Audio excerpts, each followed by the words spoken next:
Today I'm bringing you episode 4 of my Nomad life series, and it is how to be a good expat. Now I wanted to come up with a really long disclaimer about how, yes, this is a self-explanatory video, but honestly there are really bad expats out there that make people go, ugh. Fortunately, not everybody. Most people are decent, educated people. Hello cookies, it's Siri, I'm back, and today I'm bringing you episode 5 of my Nomad life series, and it is going to be about pets. I'm just going to give you a few points to consider if you plan to have a pet or if you already have a pet but plan to start a nomad life. Number 1 point to consider, unfortunately for all of us probably, is the price of moving with a pet. Just last week, I went to my hairdresser and she told me that a tourist client of hers from France is planning to move from France to Italy with her Great Dane. And because it's a Great Dane, she cannot find any cage big enough in the market for him, so she has to get it custom made. Plus, she has to pay for cargo shipping with him,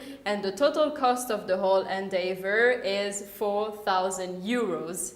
Which is a lot of money, and just because John and I checked before, because we considered Australia as one of our dream places where we would like to move, moving yokai to Australia would probably cost us around 8,000 euros, including the custom-made built cage, because of course it's way too big as well for a normal cage that you can find in the market. Of course, if you're lucky enough to have a small pet that you can carry in the cabin with you, then good for you. But remember that some airlines don't allow pets, they only allow guide dogs, and some airlines don't even allow guide dogs. Number 2 thing to consider is quarantine. Some countries require quarantine, some don't, and some countries require quarantine depending on where you're moving from. In the EU, for example, if you go from an EU country to another EU country, you usually don't have to go through quarantine.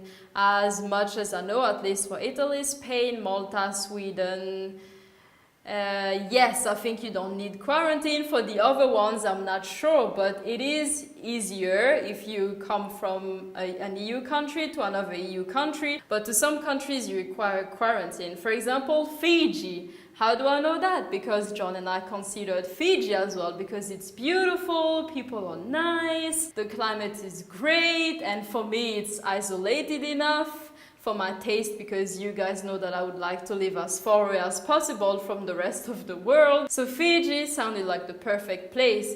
But then when we googled how to bring yokai there, there's quarantine, and there is no way on earth my dog will ever be in quarantine. I don't care how long it is, even if it's just a week. I don't trust anyone unless it is a 5-star quarantine, and then you have to pay something like 1,000 euros per week. 1, I don't have that money. 2, there's probably no quarantine like that with a vet and some people to play with them and lots of toys and lots of fancy food. Unless they're all of that, there is no way you put in my dog in quarantine. Number 3 is, will the new place match the needs of the pet?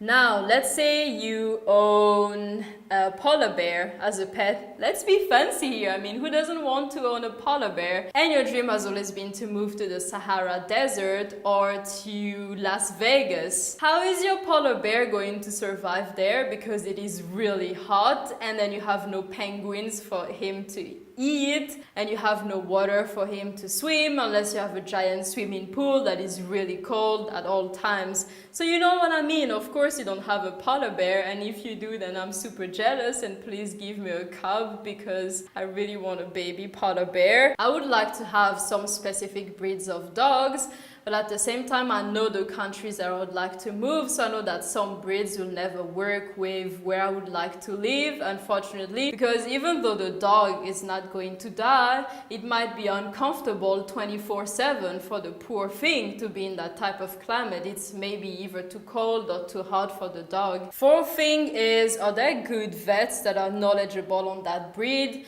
in the new country or the new city or the new village you're going to move to? Some of the shoppies I follow on Instagram get sick sometimes, and most of them are US based, and when they are sick, their dog parents drive them to Washington or fly them to Washington to a special vet in Washington. Yes, I'm saying that many times. That is apparently very knowledgeable about Shar-Peis. So according to my Instagram post, and when I see the description of the Instagram photos and whose vet it is, most of the Shar-Peis that I follow on Instagram in the US go to that vet in Washington if they get sick. For those of you who live in the US and who have the money to fly or to drive to Washington, that is great news. But for the rest of us who are somewhere else, like in Europe, or let's say you're in the middle of Australia, if you have a Shar-Pei and then it gets sick, maybe your vet will not know how to treat the Shar-Pei because Shar-Peis have specific problems. Or let's say you have a possum as a pet, or you have an exotic pet, and then the only vet in the village where you move to or in the small town you move to doesn't know how to deal with exotic pets. So what are you going to do then? Can you afford to fly somewhere? Does the animal have time, as in will it die before you manage to fly somewhere with it? Number 5 is there are restricted breeds in some countries. Unfortunately, for example, you have the pit bull that is restricted in quite a few countries actually when you Google it, and you also have the Dogo Argentino.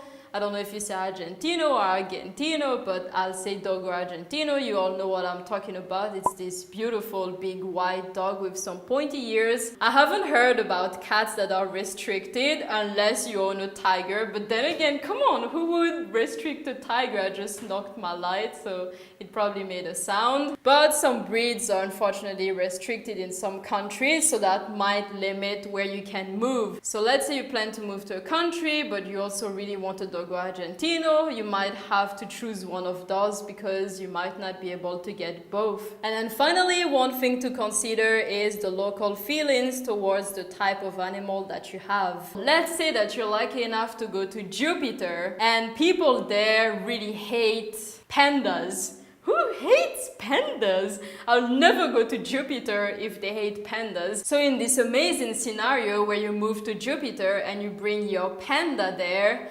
and you didn't know that actually pandas were taboo, or pandas were not allowed, or they don't like pandas, or well, people don't want you to have a panda, it might be a bad situation both for you and for the panda. Back to earth, of course you're going to tell me, Iri, but my pet is staying at home most of the time, and sometimes I might walk him, or if it's a cat, maybe the cat will wander by himself outside, but I will not meet the locals. Well, maybe you have to go to the vet, or if you walk your dog, you will meet your neighbors, and people will just know that you have that particular type of pet. It can be a dog, a cat, or any pet. For example, when you look at old Malagasy quotes, you have many quotes that are so negative when it comes to dogs.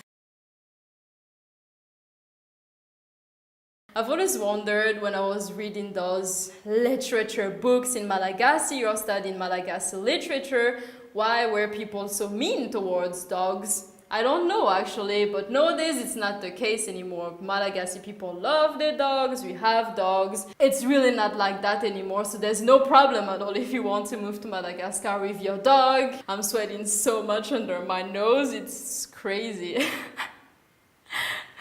It's really bad. I'm always sweating so much because I think it's like 40 degrees in here now. And that's the end of this video. I hope you cookies enjoyed it. If you did, please leave me a thumbs up and subscribe if you don't want to miss the upcoming videos. Let me know in the comment section down below if I missed anything. I tried to list everything that I could think about. There are probably many other things to think about, but I think these are already enough for now if you're considering whether you want to move with your pet or whether you want to move and get a pet or get a pet and move. I hope this video has been helpful to you. If you want more videos on this nomad life topic, then let me know in the comment section down below if you have any good ideas, because at the moment I only have one more video left and then it's the end of this series, but I can obviously continue and talk about some more other things related to being an expat if you cookies enjoy it. And until next time, I will see you at the next video.